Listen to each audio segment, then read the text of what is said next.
ये कहानी एक छोटे से गांव शांतिनगर की है, जहां की सर्दियां बहुत ठंडी और गर्मियां बहुत गर्म होती थी। कहानी में देवदास नाम का एक किसान, उसकी पत्नी कामिनी और उनके दो बच्चे मनु और रानी शामिल हैं। अभी तो सर्दी की शुरुआत हुई है और अभी से इतनी ठंड पड़ रही है। पता नहीं आगे क्या होगा। आप सही कह रहे हैं। इस बार सर्दी का मिजाज कुछ अलग ही लगता है। हमें अपने बच्चों का खास ध्यान रखना होगा। मनु और रानी को तो सर्दी लगते ही खांसी और बुखार शुरू हो जाता है। सही कह रही हो कामिनी। मैं अब खेत पर जा रहा हूँ। तुम भी बच्चों को खाना खिलाकर खेत पर जल्दी आ जाना। आज खेत पर बहुत काम है। ठीक है, मैं बच्चों को खाना खिलाकर और घर का काम जल्दी से खत्म करके खेत पर पहुंच जाऊंगी। कामिनी जब खेत पर चली जाती थी तो मनु रानी का ध्यान रखता था और घर के छोटे मोटे कामों में भी कामिनी की मदद करता था।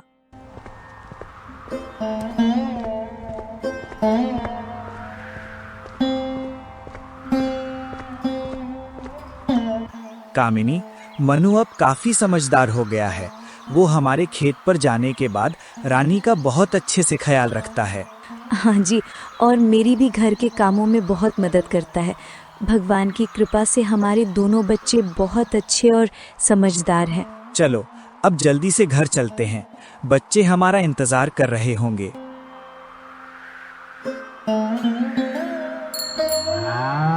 कुछ दिनों बाद ठंड का प्रकोप और भी बढ़ गया। पूरा गांव कोहरे की चादर में लिपटने लगा। एक दिन जब कामिनी खेत पर नहीं गई तो देवदास दोपहर में घर वापस आया। उसने देखा कि मनु बिस्तर पर पड़ा था और कामिनी उसे दवाई दे रही थी। क्या हुआ कामिनी? तुम आज खेत पर क्यों नहीं आई? और ये मनु को क्या हो गया? देखिए ना, मनु को क्या हो गया है। मनु सुबह से नहीं उठा है। बुखार से इसका पूरा बदन बहुत तप रहा है। मैंने इसे काढ़ा पिलाया और घर में जो वैद्य जी की दवा थी वो भी दे दी, लेकिन बुखार कम नहीं हो रहा। तुम चिंता मत करो कामिनी, मैं अभी वैद्य जी को बुला कर लाता हूँ। हाँ, आप जल्दी जाइए। और रुकिए, आप अपने साथ एक कंबल लेकर जाइए। बाहर बहुत ज्यादा ठंड है। देवदास दौड़कर वैद्य को बुलाने निकल जाता है।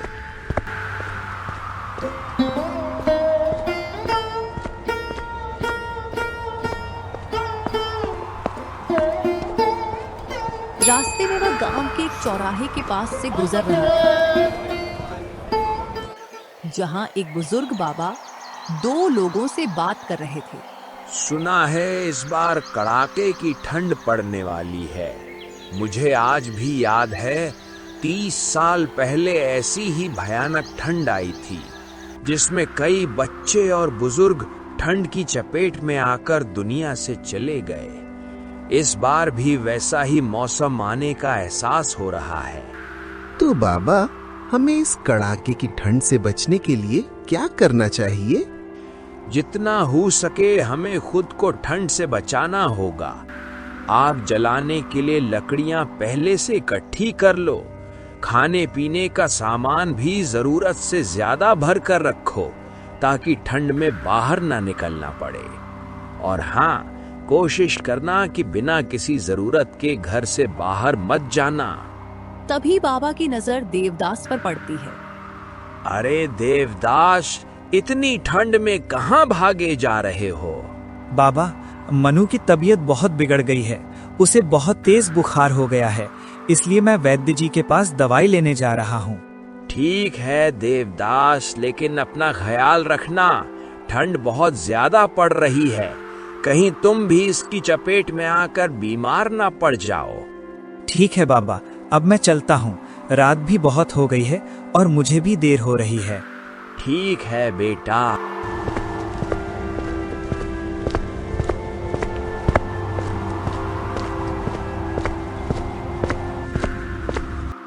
हे भगवान, इस गांव के सभी लोगों की रक्षा करना। हमें इस भीषण ठंड के प्रकोप से बचाना। चलो अब हम भी अपने घर चलते हैं। ठंड की वजह से हाथ पैर सुन्न होने लगे हैं। घर जाकर सबसे पहले आग जलाकर हाथों को सेकना पड़ेगा, नहीं तो ठंड और बढ़ जाएगी। ठीक है बेटा, अब हम चलते हैं, कल फिर मिलेंगे।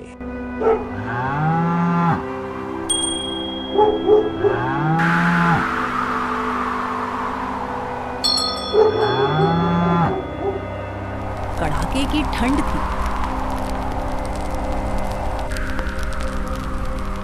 और देवदास अपने बेटे मनु के बारे में सोचकर वैद्य जी के घर भागा जा रहा था।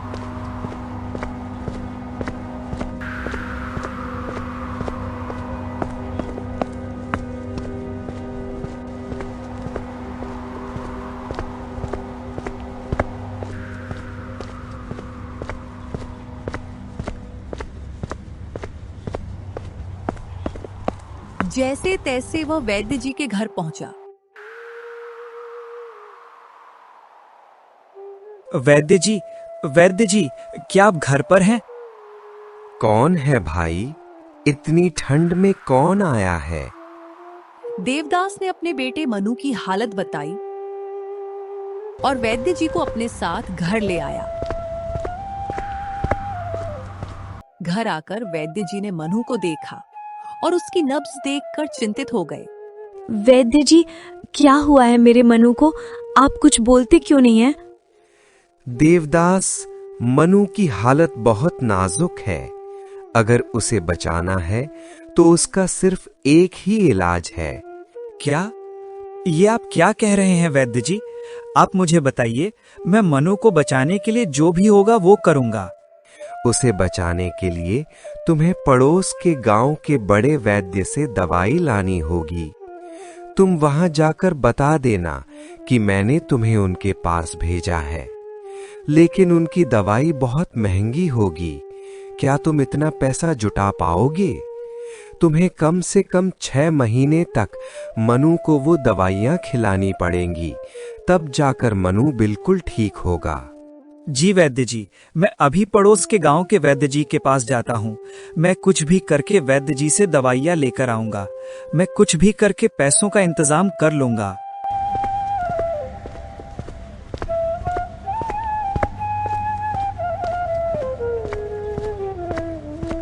हमारे पास तो 1 रुपया भी नहीं है। हम इतने सारे पैसों का इंतजाम कहाँ से करेंगे? हे भगवान, अब मेरे मनु का क्या होगा? तुम चिंता मत करो कामिनी, मैं कैसे भी करके पैसों का इंतजाम कर लूंगा। मैं अपना खेत जमींदार के पास गिरवी रखकर पैसों का इंतजाम करता हूँ। लेकिन फिर हमारा गुजारा कैसे चलेगा? एक बार मनु की हालत बिल्कुल ठीक हो जाए, फिर मैं दिन रात मेहनत करूंगा और पैसे कमाकर अपने खेत को जल्दी वापस छुड़ा लूंगा। ठीक है, जैसा आपको ठीक लगे।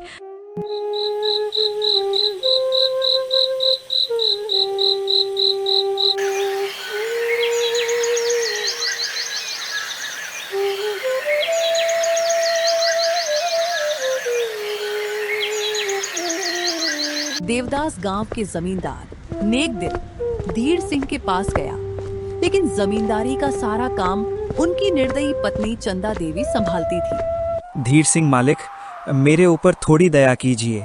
मुझे कुछ पैसे उधार चाहिए। मेरा बेटा मनु वो बहुत बीमार है।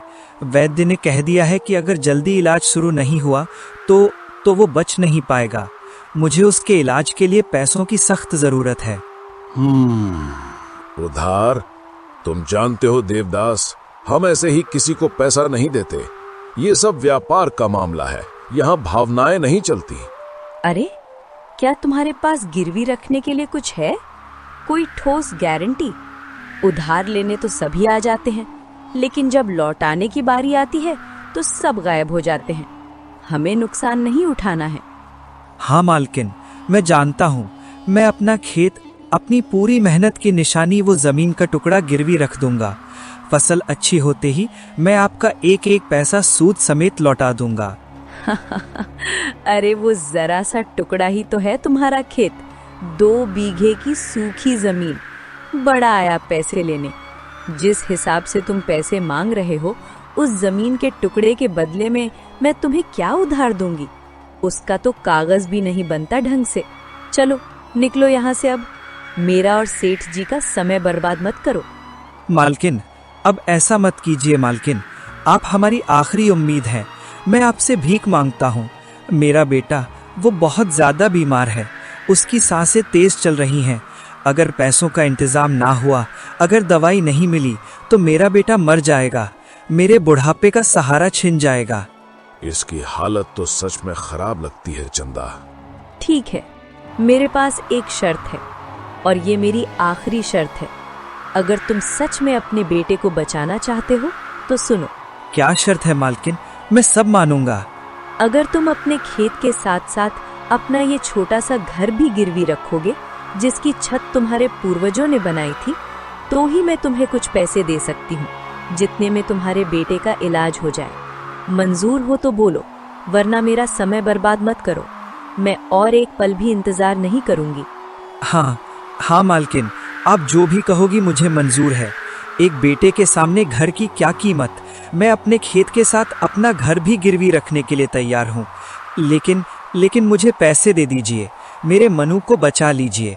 मैं जल्द ही सब कुछ वापस ले लूंगा। ठीक है सेठ जी, वकील को फोन लगाइए। कागजात तैयार होने चाहिए।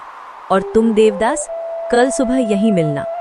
देवदास ने अपना घर और खेत गिरवी रखकर पैसे लिए और घर लौट आया।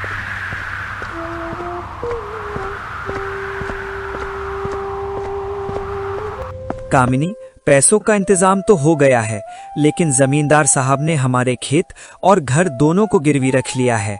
मनु के ठीक होते ही हम पैसे कमाकर सारा कर्जा उतार देंगे और अपना घर और खेत छुड़ा लेंगे। अब मैं पड़ोस के गांव जाकर मनु के लिए दवाई लेकर आता हूँ। हाँ, आप जल्दी से जाकर मनु के लिए दवाई लेकर आइए। मुझे मनु की बहुत चिंता हो रही है। देवदास भागता हुआ पड़ोस के गांव गया। ठंड और बारिश के बावजूद जैसे तैसे वह दवाई लेकर दूसरे दिन घर पहुंचा। घर से रोने की आवाजें आ रही थी और पड़ोस के लोग भी खड़े थे।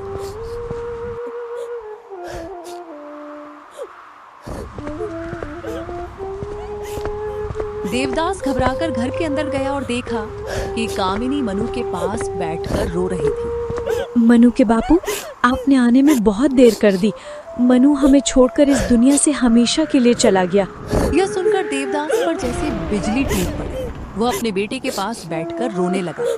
मनु, मेरे बेटे, तू मुझे छोड़कर चला गया।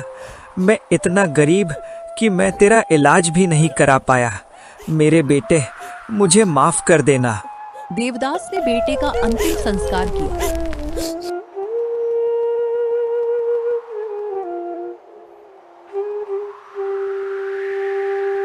कुछ दिन बाद कामिनी से बात करते हुए, कामिनी, घर में खाना खाने के लिए एक दाना भी नहीं है। ऐसे में कब तक घर पर पड़ा रहूंगा।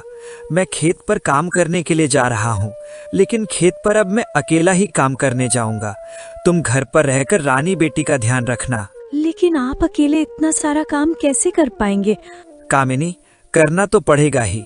मुझे अपना खेत और घर दोनों छुड़वाने हैं। देवदास दिन रात मेहनत करता रहा, लेकिन एक वर्ष बीतने पर भी वह इतना धन इकट्ठा नहीं कर पाया कि घर और खेत छुड़ा सके। एक दिन चंदा देवी ने देवदास को बुलवाया। देवदास, 1 वर्ष हो गया है, लेकिन तुमने अभी तक ना तो मेरा दिया हुआ पैसा लौटाया और ना ही उसका ब्याज चुकाया। मैं अब तुम्हें और समय नहीं दे सकती। या तो तुरंत मेरा पैसा वापस करो, वरना वो खेत और घर खाली करो। लेकिन मालकिन, ऐसी हालत में हम कहाँ जाएंगे? मेरी एक छोटी सी बच्ची है। ठीक है, मैं तुम्हें 1 हफ्ते का समय देती हूँ। अगर तुम्हें अपना खेत और घर वापस चाहिए तो 1 हफ्ते के अंदर मुझे मेरा पैसा ब्याज सहित चाहिए। यदि 1 हफ्ते के अंदर तुमने पैसा नहीं चुकाया तो खेत और घर तुरंत खाली कर देना। देवदास निराश होकर घर लौटा और कामिनी को बताया। मेरी तो कुछ भी समझ में नहीं आ रहा है।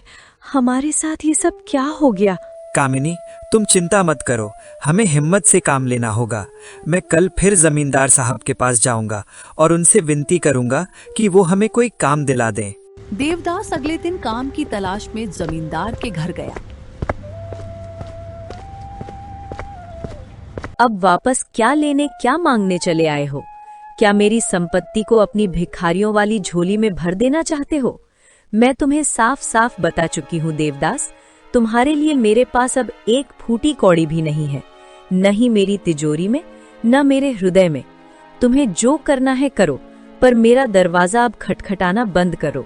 मालकिन, न्याय की देवी, मुझ अभागे पर थोड़ी तो दया कीजिए।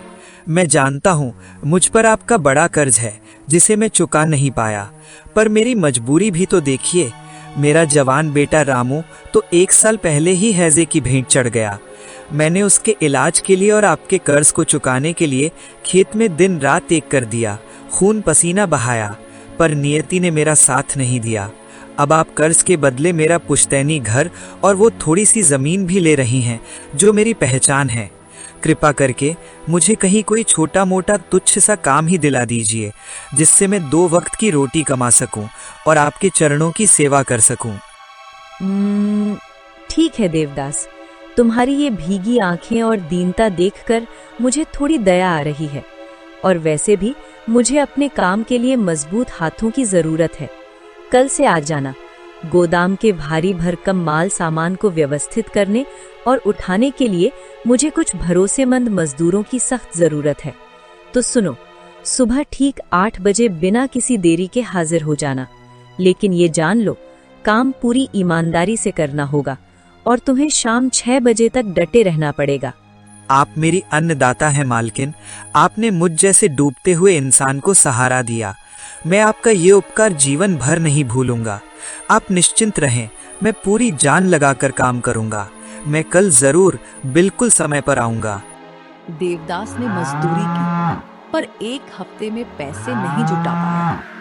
चंदा देवी ने घर और खेत पर कब्जा कर लिया और उन्हें बाहर निकाल दिया। देवदास, कामिनी और रानी जमींदार के पास गए। मालकिन, अब हमारे पास रहने के लिए छत भी नहीं बची है। हम पर थोड़ी दया करो। मेरी आपसे हाथ जोड़कर विनती है, हमें रहने के लिए कोई ठिकाना दे दो। मेरी पत्नी कामिनी आपके घर का सारा काम करेगी। देखिए, मेरी एक बात ध्यान से सुनिए।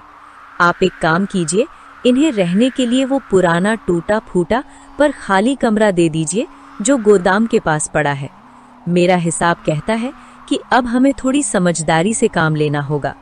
मैं ये तय कर चुकी हूँ कि घर के भीतर के सारे छोटे बड़े काम जैसे झाड़ू पोंछा, बर्तन और कपड़े धोने का जिम्मा इस कामिनी से करवा लिया करूंगी। बाकी के भारी भरकम बाहरी काम नौकरों से करवाते रहेंगे। आप समझ क्यों नहीं रहे? इससे हमारा हर महीने कम से कम 500 रुपए का मेहनताना बचेगा और हमारी बचत बढ़ेगी। अरे भाग्यवान, तुम इतनी पैसे की भूखी क्यों रहती हो? इतना क्या हर बात में पैसा पैसा करती रहती हो? क्या तुम्हें दिखता नहीं कि ये कितने मजबूर और बेसहारा लोग हैं? अभी अभी तो इनका सब कुछ छिन गया है, ऊपर से तुम इनकी मजबूरी का फायदा उठाना चाहती हो। ये बेचारे भी हमारी तरह इंसान हैं, इनके भी दिल में भावनाएं हैं। कम से कम इन्हें थोड़ी तो राहत दो। क्या हमारा धर्म हमें ये नहीं सिखाता कि दूसरों पर दया करें? आप तो बस चुप ही रहिए। जब देखिए तब मेरे हर काम में टांग अड़ा देते हैं। आए बड़े दानवीर और दया के सागर। अगर आपका बस चले ना, तो आप अपने बाप दादाओं की पूरी कमाई इन भूखे नंगे और अकर्मण्य लोगों पर ही लुटा देंगे। ये मेरी हवेली है और यहाँ मेरा हिसाब चलता है। मैंने जो तय किया है वही होगा। अब चुपचाप जाकर इन्हें इनका वो टूटा फूटा कमरा दिखा दीजिए। और हाँ, इनके काम के बारे में, खासकर समय और नियमों के बारे में सब कुछ सख्ती से समझा देना। लापरवाही मुझे बिल्कुल पसंद नहीं है। धीर सिंह ने देवदास और कामिनी को कमरा दिखाया और उन्हें चेतावनी दी। देखो देवदास, तुम्हारी मालकिन काम के बारे में बहुत ज्यादा सख्त है। काम के मामले में वो मेरी भी नहीं सुनती, इसलिए तुम हमेशा सही समय पर आना। और कामिनी, तुम भी जल्दी से जल्दी घर के काम काज के लिए आ जाया करना। देवदास और कामिनी खुश थे कि उन्हें रहने को जगह मिल गई। चलो, भगवान की कृपा से हमें रहने के लिए जगह तो मिल गई। अब हम दिन रात मेहनत करेंगे और पाई पाई जमा करके अपना घर और जमीन छुड़ा लेंगे। लेकिन उनकी खुशी ज्यादा दिन नहीं रही। चंदा देवी उनसे जानवरों की तरह काम लेती, बचा हुआ खाना देती और मजदूरी के पैसे नहीं देती थी।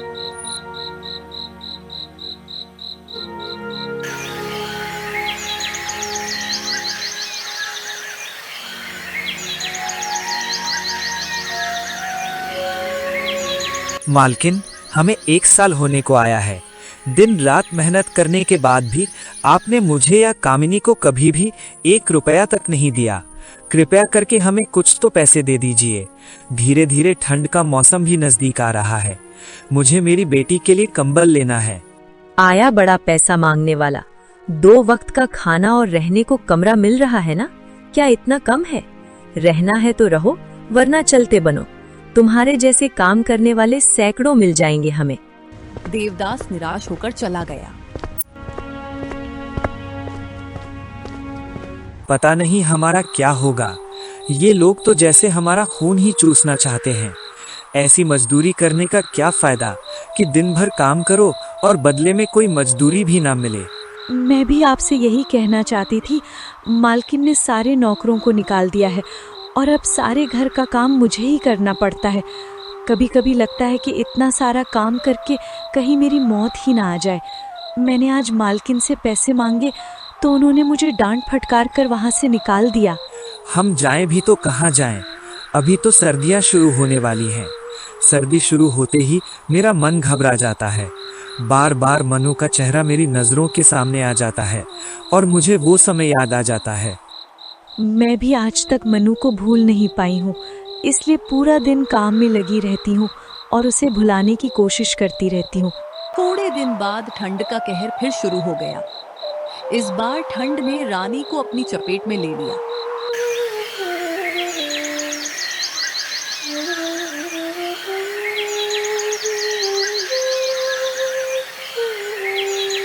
सुबह कामिनी ने देखा कि रानी बुखार से तप रही थी और बुरी तरह कांप रही थी। रानी को दवाई दी है पर असर नहीं हो रहा। आप मालिक के पास जाकर कोई कंबल मांग कर ले आइए, वरना रानी भी ठंड के कारण हमें हमेशा के लिए छोड़कर चली जाएगी। तुमने रानी को दवाई नहीं दी क्या? देवदास दौड़कर धीर सिंह से कंबल मांगने गया।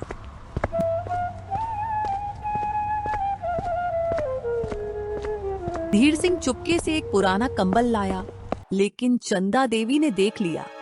रुक जाओ, खबरदार अगर इस देवदास को कुछ भी दिया तो। इस भिखारी की तो आदत है हमेशा कुछ न कुछ मांगने की। क्या इस पर ही अपना सब कुछ लुटा दोगे? हमारा बेटा करण अब भी बहुत छोटा है, उसके लिए भी कुछ बचा कर रखोगे या नहीं? अरे भाग्यवान, ये कंबल तो बहुत पुराना है और इसका कोई इस्तेमाल भी नहीं करता। इन लोगों पर थोड़ी तो दया दिखाओ। चंदा देवी ने कंबल छीन लिया और रामदास के गिड़गिड़ाने पर भी कोई दया नहीं दिखाई। देवदास रोता हुआ घर वापस आया। चंदा देवी ने कंबल छीन लिया और मेरी एक न सुनी। आप गांव में जाकर किसी से मदद मांगे और वैद्य जी से दवाई लेकर आइए। उस रात मूसलाधार बारिश और भयानक ठंड पड़ रही थी। देवदास के लिए बाहर निकलना मुश्किल हो गया। कामिनी पूरी रात रानी को लिपटाकर लेटी रही।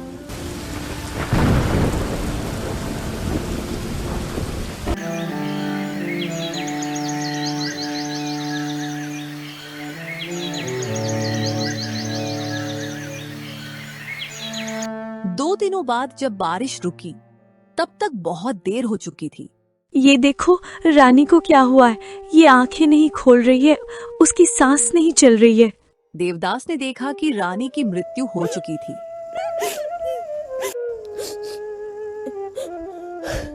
तभी चंदा देवी आवाज लगाती हुई आई।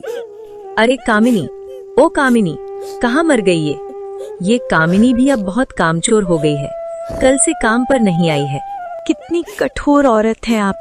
ईश्वर से डरो। अगर कल आपने एक कंबल दे दिया होता तो आज मेरी बच्ची जीवित होती, उसकी जान बच जाती। लेकिन आपने हम गरीबों पर जरा भी दया नहीं दिखाई और हमारी मजबूरी का गलत फायदा उठाया। भगवान आपको कभी भी माफ नहीं करेगा। भगवान आपको आपके गलत कामों की सजा जरूर देगा। देखना, आप भी कभी चैन की जिंदगी नहीं जी सकोगी। हाय राम, तुम्हारी इतनी हिम्मत! मेरे ही घर में मुझे सुना रही हो? अभी के अभी मेरे घर से बाहर निकलो और फिर कभी अपनी ये मनहूस सूरत मुझे मत दिखाना। हम भी अब यहाँ रुकना नहीं चाहते। तुम कातिल हो। तुम एक माँ होकर इतनी कठोर और निर्दयी कैसे हो सकती हो? भगवान तुम्हें तुम्हारे कर्मों की सजा बहुत जल्दी देगा। देवदास और कामिनी ने रानी का अंतिम संस्कार किया और चंदा देवी के घर से निकल गए। धीर सिंह अपनी पत्नी के व्यवहार से नाराज था। अरे भाग्यवान, अब बस करो, तुम्हें ये सब शोभा नहीं देता। जरा सोचो तो सही, एक माता पिता को अपने 2-2 बच्चों के मरने का कितना गम होता होगा। उसकी बेटी की मृत्यु अभी अभी हुई है और तुमने उनके साथ इतना गलत व्यवहार किया है।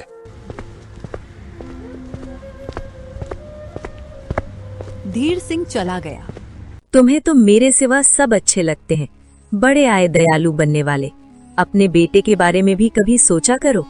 देवदास और कामिनी भयानक ठंड में भटक रहे थे।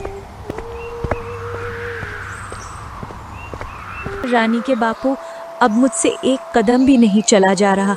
मैं बहुत थक गई हूँ, मुझे बहुत तेज ठंड लग रही है।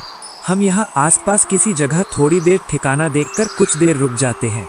लगता है सामने एक मंदिर है, हम थोड़ी देर वहाँ जाकर बैठ जाते हैं। वे दोनों एक दूसरे का हाथ थामकर मंदिर के बाहर बैठ गए। उनके पास ठंड से बचने के लिए कुछ नहीं था। अगली सुबह गांव वालों ने उन्हें देखा। ये तो देवदास और कामिनी है।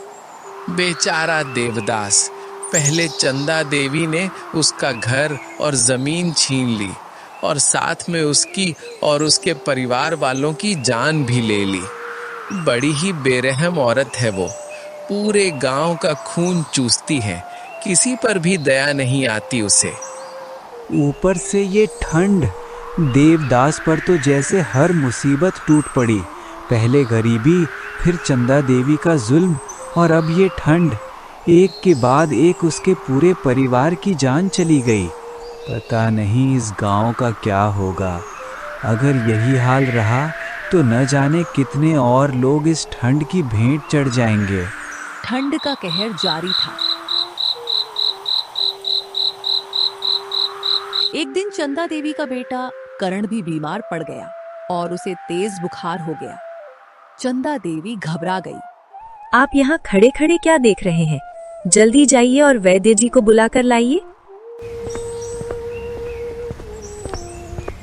धीर सिंह वैद्य जी को बुलाने गए, लेकिन वैद्य जी खुद बीमार थे। उन्होंने दवाई भेज दी। अरे, तुम अपने साथ वैद्य जी को क्यों नहीं लेकर आए? वैद्य जी की तबीयत बहुत खराब है, इसलिए वो नहीं आ सके। वैद्य जी ने करण के लिए दवाई भेजी है, तुम जल्दी से करण को ये दवाई दे दो। चंदा देवी ने कर्ण को दवाई दी, लेकिन बुखार कम नहीं हुआ।